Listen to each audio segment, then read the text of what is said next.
Welcome to yet another edition of the Stats and Stacks podcast, where today we're going over UFC 314, Volkanovski versus Lopes. First things first, make sure you smash that like button.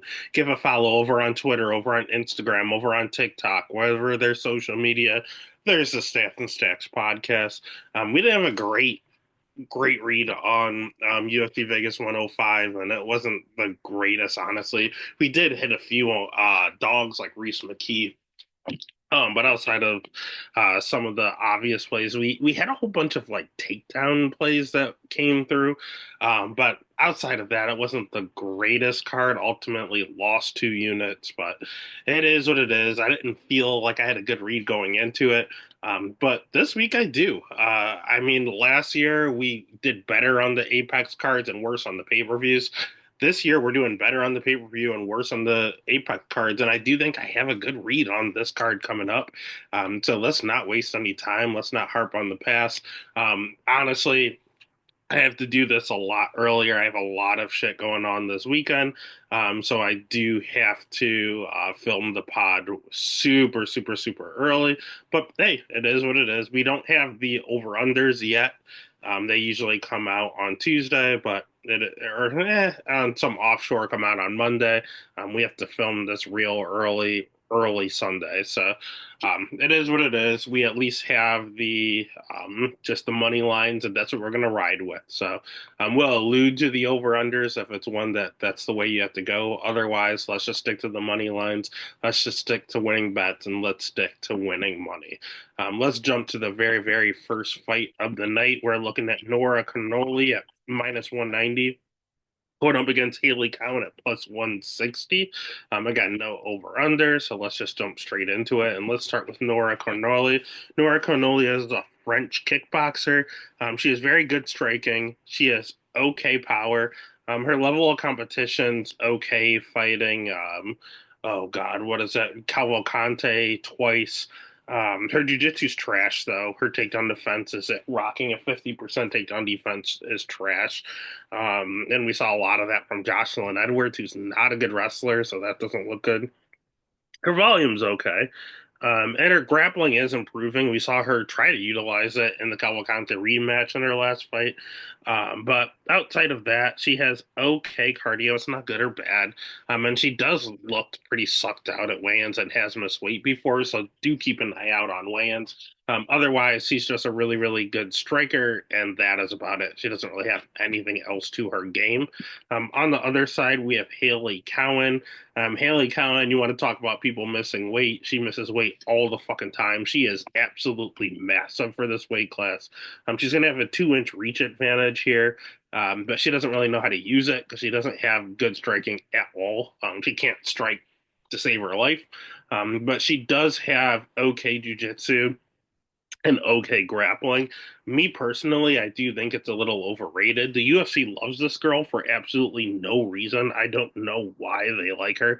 And she misses weight all the time and cancels fights all the time. So let's see if this fight even happens. But when she is on the feet, she's very low volume. She's very hittable. And I just don't understand why the UFC likes her so much. She comes from like a family of athletes, but that doesn't mean that she's a good athlete. She's not. She has a gymnastics background that has nothing to do with MMA. And you see it. She's just not good at all. I will never trust Haley Cowan. I'll never bet Haley Cowan unless they give me a damn good reason. And fighting a world class kickboxer is not a good reason. So at that point, I'll go ahead and I will pick Nora Cannoli. I'll bet Nora Cannoli. But just be careful. Again, Haley Collins does want to get this to the ground, and Cornoli does have a 50% takedown defense. But if it is on all fights start on the feet, so I'll go ahead and I'll start the night with betting Cornoli. Next fight of the night, we have Trayshawn Gore at plus 280 going up against Marco Torello at minus 380. Again, no over under here. Let's start with Trayshawn Gore because we haven't seen him in a while. He's predominantly a striker who's been using his jiu-jitsu as of late. And when I say jiu-jitsu, I mean his guillotine as of late. He only has 7 professional fights on his entire record. And his last two wins both come via guillotine, and he hunts for that guillotine, and he fishes for that guillotine, and he jumps that guillotine. He's 30 years old. He has decent striking when he is on the feet. He has decent power to go along with his striking. Takedown defense isn't the greatest. Volume is god awful. He's very low volume, and that does make him pretty hittable when he's on the feet. But again, when he hits you, he does crack pretty hard. He'll also try to mix in takedowns here and there, but he's not a very good wrestler. He's very athletic, but he's very cocky. He does slow down in his fights with his cardio, and he's pretty chinny. We did see him get rocked multiple times, and we saw him get KO'd by Cody Brundage. So that is never a good look, getting knocked out by a bad wrestler. On the other side, we have Tulio, aka Mr. Dumont. Yeah, he is the one that is now currently dating featherweight, or sorry, bantamweight contender Norma Dumont. He's 30 years old. He's 13-1 in his career, which is a pretty shiny record, something the UFC can get behind. He trains at Shita Box, which is a really good camp. They all generally fight the same way. So if you've seen Felipe Dos Anjos fight, if you've seen Charles Oliveira fight, you can kind of guess what they are. They're decent strikers. They plot forward, hit decent power, okay wrestling, and really good jiu-jitsu, and that's exactly what Tulio is. Again, he has okay power, he has good striking, his wrestling's okay, his jiu-jitsu is not as good as others, but at 205 or 185, it is good. He has good fight IQ. We've seen him wrestle against kickboxers. We've seen him strike against wrestlers, so he does do what he's supposed to do. He can keep his chin very, very high at times, which it scares me. Eventually, someone's going to put his lights out. He does get clipped all the time, but he seemingly just keeps marching through it as if it doesn't affect him. That does scare me because Gore will probably be a little faster than him, considering Gore should probably be at 170. He's a pretty small 185 pounder, but I don't think Gore's going to be the one to finally pull it out. Tulio. He does scare me. There will be come a time to fade him. I just don't know if this is the time. So the pick is going to be Tulio. The bet is going to be Tulio. Next fight of the night, we have Sumaderji at minus 235 going up against Mitch Raposo at plus 190. To be completely honest with you, I like Mitch Raposo. I don't think he's the worst fighter in the world. And give me 1 second. Is this fight still going on? Because for whatever reason, that is not what I have. Next on here, so we can still talk about this fight if it's still going on. I actually don't see it on here, so maybe it. Oh no, there it is. There it is. It's a little higher up on the card. I don't know why I have it out of order, but let's just go ahead and talk about it. Mitch Raposo is tiny. That's the problem with him. He's only 26, so he's getting better every single time. He has good wrestling. He has okay striking. He has okay BJJ. His level of competition's not exactly the greatest. He's very fast, and the crowd may be behind him just solely on the fact that he's American and we are in Florida. Florida always really, really roots on the Americans here, so he'll probably have the crowd behind him, but he won't have the volume behind him. He's very low volume. I'm not a fan of that. So he wants to get his wrestling going, but he doesn't have good jiu-jitsu. When he is on the feet, he's a decent striker, but he doesn't have a lot of volume. When he does hit you, I mean, he'll hit you a decent amount, but it doesn't really look that powerful because he's so tiny. So I like Mitch Raposo. I do think he's a good fighter.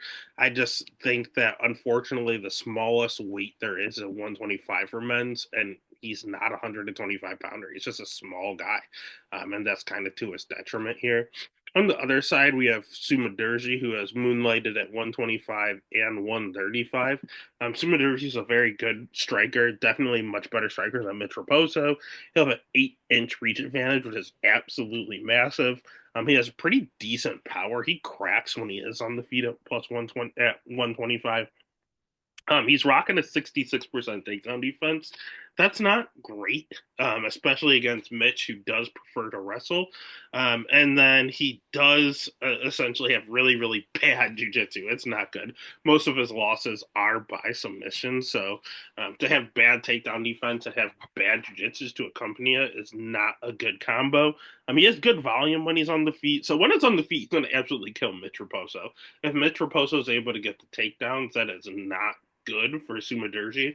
But in Sue's last fight, he did look much improved on the ground against Charles Johnson. Charles Johnson isn't the greatest wrestler. He did get two on Sumaderji, but Sumaderji did a good job getting back up and making that fight extremely close. And Charles Johnson is a top 15 guy in the weight class. So I can't say that Mitch Raposo is. And Sue fought Charles Johnson tooth and nail.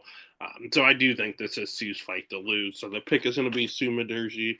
The bet's going to be Sumaderji, but it does scare me. It is a very, very close fight. Next fight of the night, we're going to get back on track and get in order. We have, for some strange reason, we have Dan Ige absolutely buried on the card.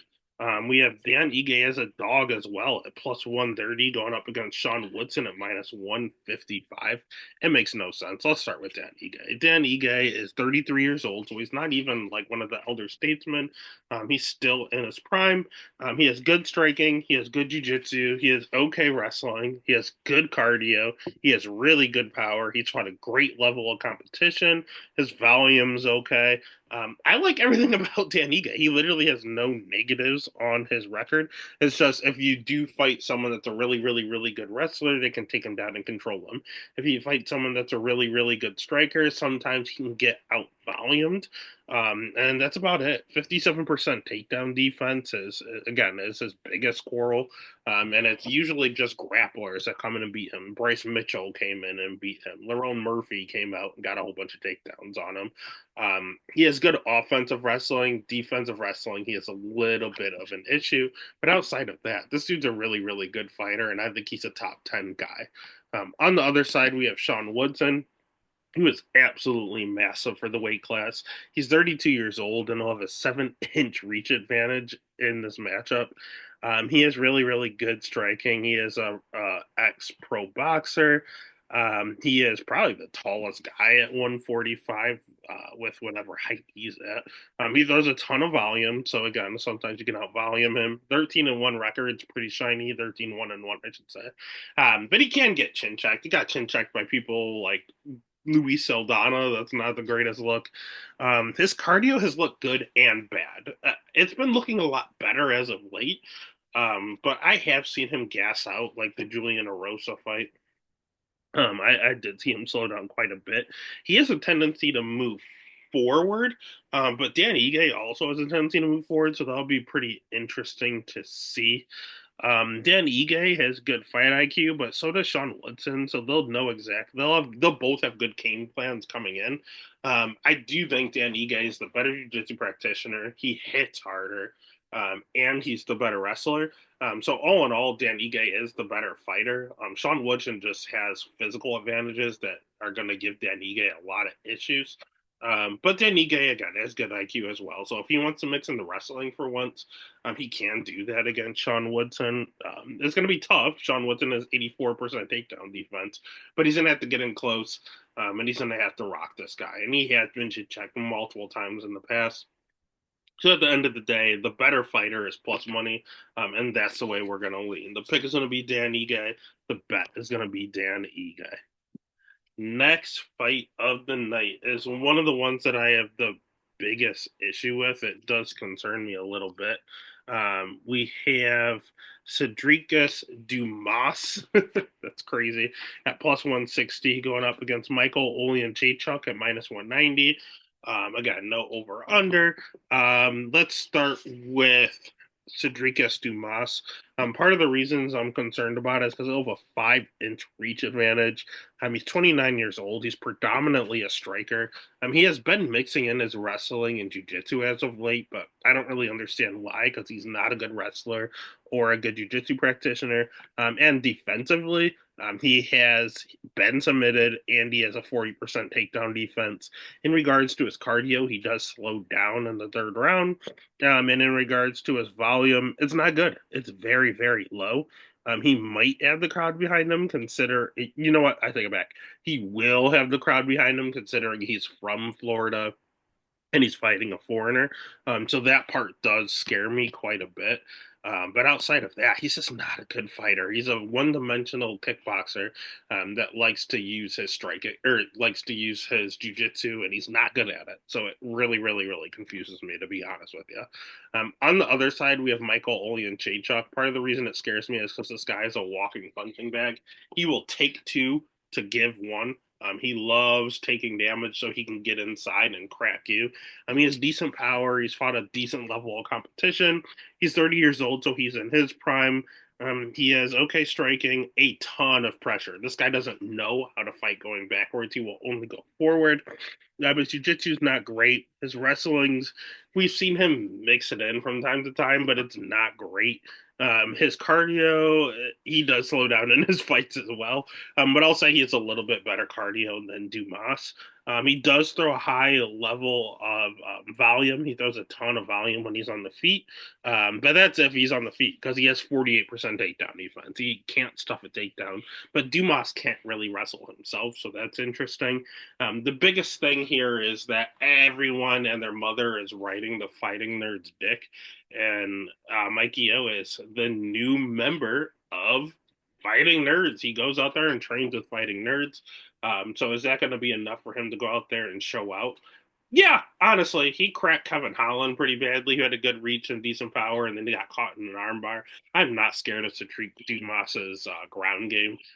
So although I think Cedric will have the crowd behind him and he hits decently hard, that scares me. I do ultimately have to side with Michael Olean-Chaychuk here. So the pick is going to be Michael Olean-Chaychuk. The bet is going to be Michael Olean-Chaychuk. Next fight of the night is another one that scares me. Honestly, it scares me even more than the last. We have Darren Elkins at plus 315 going up against Julian Juicy J. Arosa at minus 425. Let's start with the damage and Darren Elkins. Darren Elkins is 40 fucking years old. He has good wrestling. He has good jujitsu. He is a scrambling master. He has good cardio. On the feet, it's terrible. He can't strike. He's getting a little chinny with age. He has 56% takedown defense. So he's good wrestling offensively. Defensively, a little bit of a liability, and he gets caught in like rear naked chokes and especially guillotines all the fucking time. He loves putting his head in guillotines because he loves to scramble. He is training at Team Alpha Male, and they are notorious for using guillotines. So I think he just feels really, really comfortable being in a guillotine, and so far it's been perfectly fine for him his last few fights.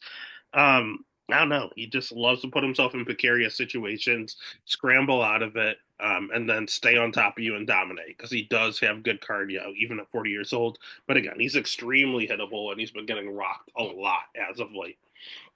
Other side, we have Juicy J, who is someone who hits decently hard. He's 35 years old, so they're both old. But he will have a 3.5 inch reach advantage. He has good striking. He has okay BJJ, but he has a really, really, really good guillotine on him, which is ironically enough what Darren Elkins feels comfortable getting caught in. His cardio's good. His volume's really high, but he's rocking a 58% takedown defense that does scare me quite a bit. And his chin. That's the worst part of his game. I think Juicy J might be top five chinniest fighters we've ever seen in the octagon. I love the guy. He's super fun to watch. He's super exciting. He's super good. He just doesn't have a fucking chin, and he knows it. And he's said so much. He's extremely hittable too.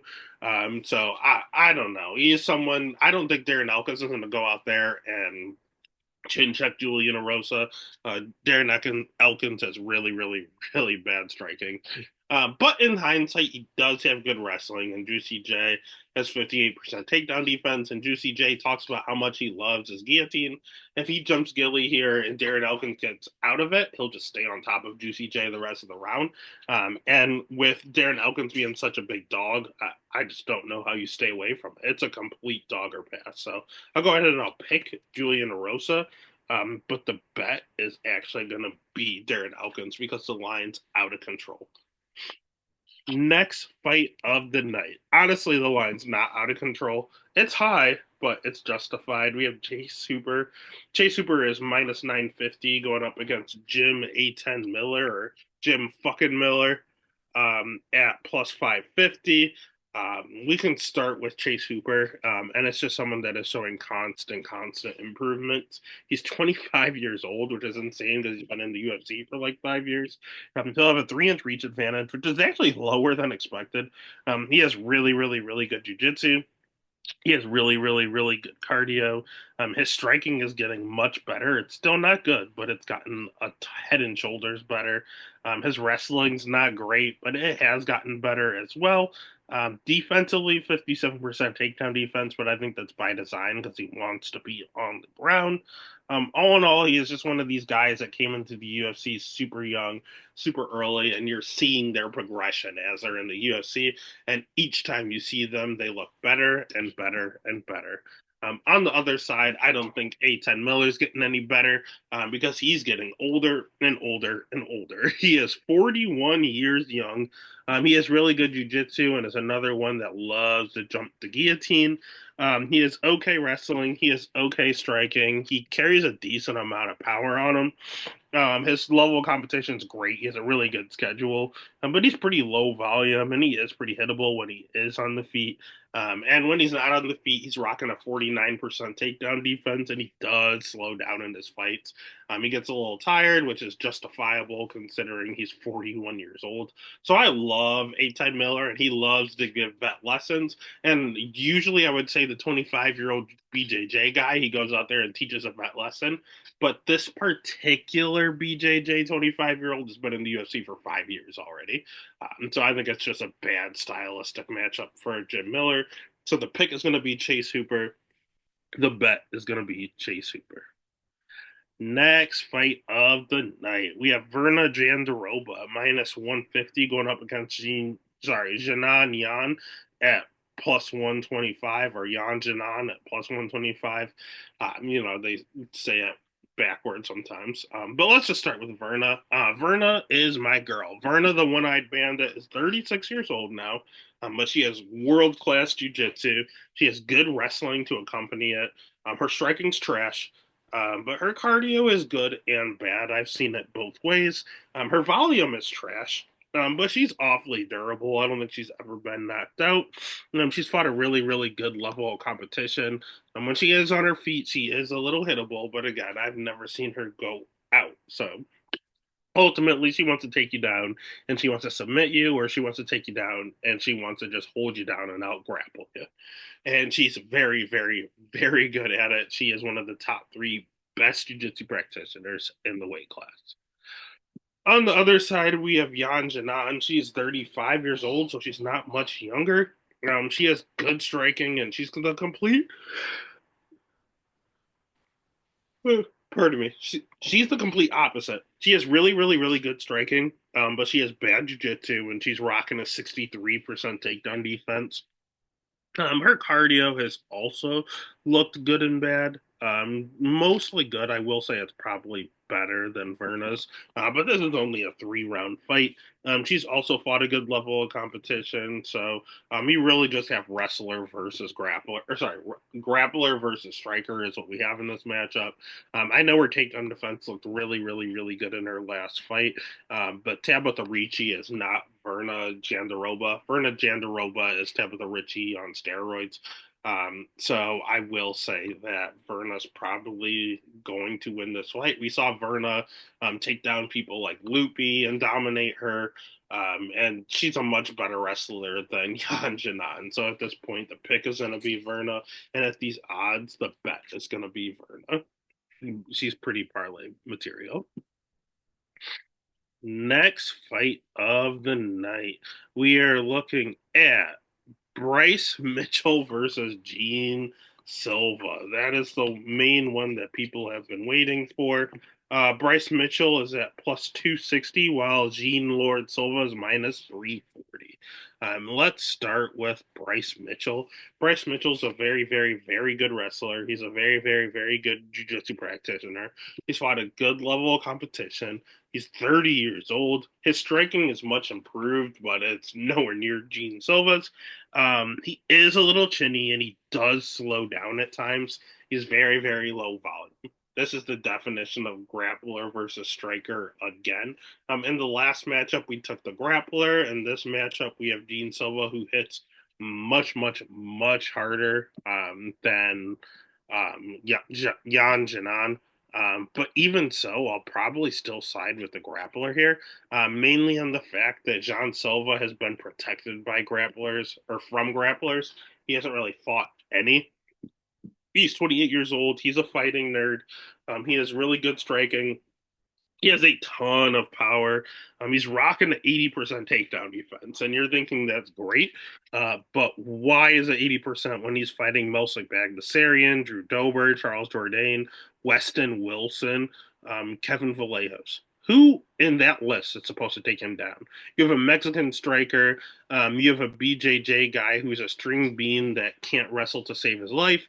We have Charles Jourdain, who is a Canadian striker who can't wrestle to save his life. We have Drew Dober, who's an American Muay Thai specialist who can't wrestle to save his life. We have Melsik Bagdasarian, who's a Romanian striker who cannot wrestle to save his life. So someone in that list took him down. And Doug Nasty's going to do nothing but shoot takedowns. Silva's jiu-jitsu is pretty decent, especially being at Fighting Nerds. They're known for their jiu-jitsu, but he's not on the level of Mitchell. His cardio's okay. His volume's super high. And we just have grappler versus striker again. And just like the last time, I'm going to side with the grapplers. The grapplers dominated at UFC Vegas 105. And I'm kind of hoping they dominate again on pay-per-view. In addition, Silva is Brazilian. The crowd loved him, but Mitchell's the American.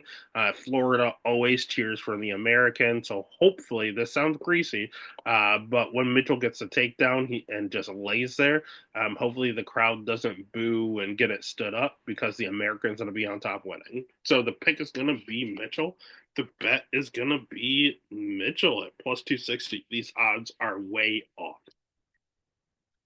Next fight of the night. We're still in the again. That was the main card opener. We're in the next fight of the main card. We are looking at Yair Rodriguez at minus 190 going up against Patricio Pitbull at plus 160. This makes no sense to me. I know people don't know who Pitbull is, but maybe they should recognize. Pitbull's old as shit. He's 37 years old, but he has really good striking. He has really good jiu-jitsu. He has decent wrestling. He has decent power. He's a little smaller for the weight class, but he's been in this weight class forever. He has good cardio. And he's a good level in competition, although he hasn't been in the UFC yet. This is his UFC debut, but he trains with like Henry Cejudo and that crew over at Fight Ready often. And he has fought the best of the best over at Bellator and PFL. And some of those fighters are UFC caliber. They just refuse to fight in the UFC. And he's beating all of them. Again, he has a shiny, shiny 36-7 record. Has he begun in chin checked and losing as of late? Yeah. He lost two of his last three. And before that, he only lost 5 fights in like 40 fights. So yes, he is definitely slowing down at age 37. He prefers to counter while moving forward, which is pretty interesting and a hard style to go against. And again, he'll mix in takedowns from time to time. He does have good IQ. He's just a very, very hard puzzle to solve. On the other side, Yair's definitely a hard puzzle to solve in his own right. He's 32 years old. He's fought a good level of competition. He has a 6-inch reach advantage in this matchup. He has really, really good and creative striking. All I can really just say is creative. he throws a whole bunch of flying knees and stuff flying off the cage, just stuff you have never seen before. He has good jiu-jitsu to accompany it, but he doesn't really have good wrestling whatsoever. 58% takedown defense. If you want him on the ground, you take him down about half of the time. He can be countered quite a bit. He's someone that likes to land a good shot and then stare at you, which is really, really bad. They call it taking pictures, and he takes a ton of pictures. He'll land the crazy strike and then just stare and get countered. And again, Pitbull's a very, very good counter striker, so that's not good stylistically. He has a decent chin, but I have seen him rock from time to time. And his cardio, it's not the greatest. I will definitely say the 37-year-old Pitbull does have better cardio than the 32-year-old Yair. So it's a pretty close fight. I'll go ahead and I'll pick the UFC vet in Yair. Most of the time, these UFC vets go out there and dominate the young guy, the new people coming in. However, in a betting perspective, I think this is a dog or pass situation. I see ways that both of them win.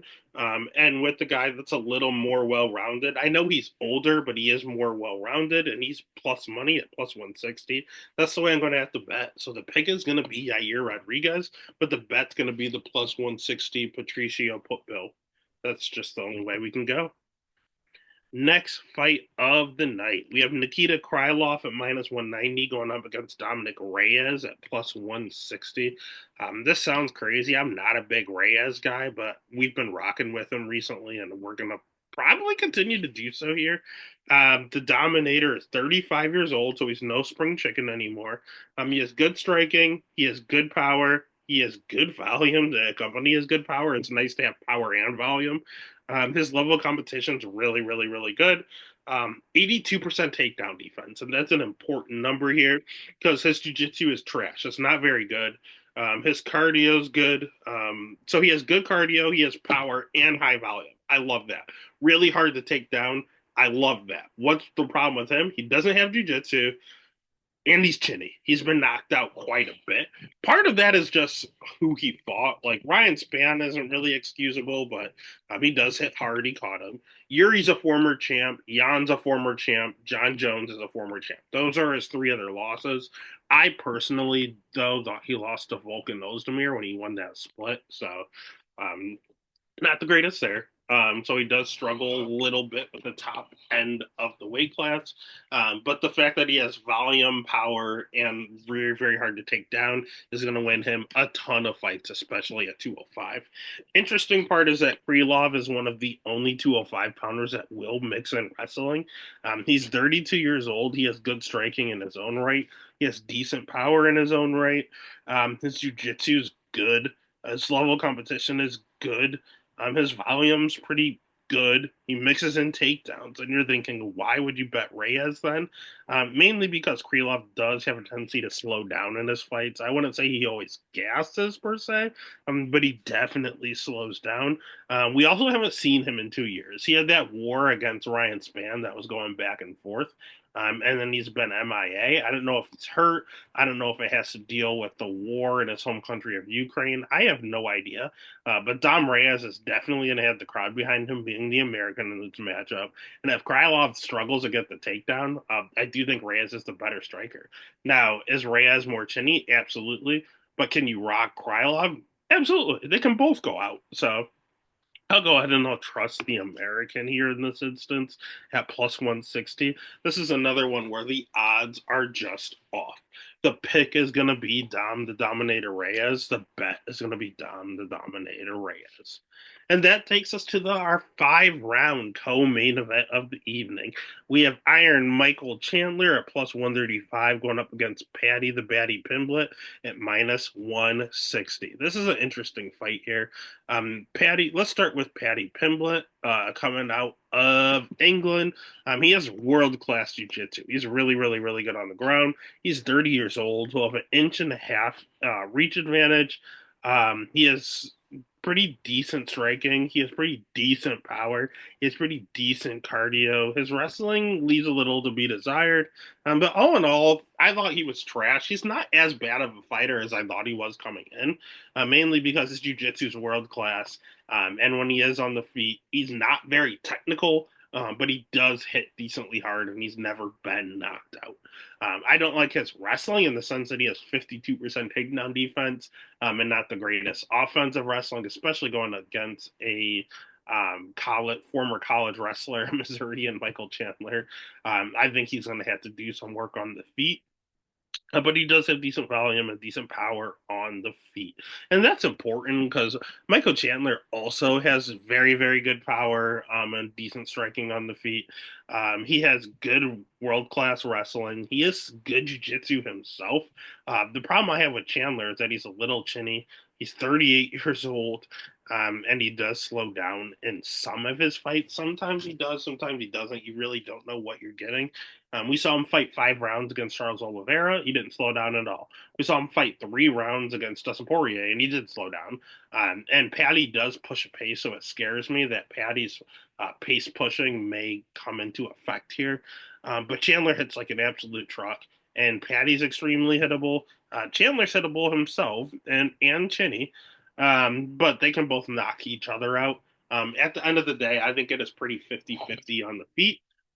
However, I do think Chandler's the better wrestler. I think Patty's the better jiu-jitsu practitioner, but he's going to have to take Chandler down to get it there, and I don't know if he does. So the pick is going to be Patty the Batty because if it hits the ground, he has an advantage, and on the feet, he has the better chin. But in regards to a bet, I'll take the 38-year-old veteran and Michael Chandler at plus 135. This is a huge step up for Patty. This is actually a step down for Michael Chandler. And let's just chase that money again. It's not that I want to bet Michael Chandler, but the odds at plus 135 and growing, I'm going to have to go ahead and take the dog here. So the pick is Patty, but the bet is going to be Michael Chandler. And that takes us to our main event of the evening. If you haven't already, what the fuck are you doing? Go ahead and smash that like button. Give a follow over on Twitter, on Instagram, on TikTok, on Blue Sky, wherever there's social media. There's a Stats and Stacks podcast, and we have our main event of the evening. We have Alexander the Great Volkanovski at minus 155 going up against Diego Lopes at plus 130. Let's start with Diego Lopes because he's been our boy. I love Diego Lopes. He has world class jiu-jitsu, some of the best jiu-jitsu in the UFC, bar none, no matter what weight class. He carries a ton of power when he's on the feet. He's not very technical at all, but when he hits you, you fucking feel it, and he can knock out anyone at any point. So on the ground, he's a motherfucker. On the feet, he's a motherfucker. So you're like, God damn, how do you beat this guy? Probably the Evloev approach where you take him down and try to stay safe, or the Dan Ige approach where Dan Ige lost the fight. But if you have good cardio, you can outlast him. Diego does not have good cardio whatsoever. He does slow down. He's extremely durable, but he gets tired. With all that power, with all that grappling, he gets tired. And in regards to his wrestling, yes, he got some takedowns in his last fight, but he's not the world's greatest wrestler. He's probably not taking down Volk. And on the feet, yeah, he can definitely clip Volk. On the ground, he can definitely submit Volk, but it's probably Diego inside the distance or bust. Um, on the other side, we have Old Man Volk. He is 36 years old, which is not good for title fights. If you're over 35, there seems to be a little bit of an issue. And that happened in his last title fight. He was over 35. He made fun of it, and then he got knocked out. He got knocked out the fight before that against Islam. So, but honestly, people are saying it's because he's old. No, Volk has always had a chin problem. I saw Chad Mendez rock him. I saw Islam Makhachev rock him and knock him out. I saw Taporia knock him out. I saw Max Holloway, who doesn't have a ton of power, rock him and hurt him. This guy got hurt all the fucking time. It's just all of a sudden someone clicked the button with Islam, and now he got fully out. And then his next fight with Taporia, he went fully out. It's not that he just got caught. It's that he's always had a bad chin, and now that it got cracked, it's kind of deteriorating a little. But outside of his chin, that seems to be his issue. He can get caught in submissions from time to time. He's always gotten out of them. But yeah, I don't want to get caught in a submission by Diego Lopes. But outside of that, yeah, you can crack him and you can hurt him. But Volka is 36 with really good striking, really good wrestling, good jiu-jitsu, world-class cardio, world-class level of competition. Volk is the overall better fighter. It's just Diego is a finisher. And the two ways you can beat Volk are the two things Diego's good at. So it does scare me. I do think Diego's extremely live. However, I will go ahead and I'll trust the talent here in Volkanovski. I haven't seen Alexander Volkanovski at minus 155 in a long time, so we're going to capitalize on it. So the pick is going to be Alexander Volkanovski. The bet is going to be Alexander the Great. And that is UFC 314 Volkanovski versus Lopes. Again, it's got a super, super, super fun card. We've been having success on these pay-per-views, and we're hoping that it continues. Let's go ahead and just make a little more money, baby. Let's get after it.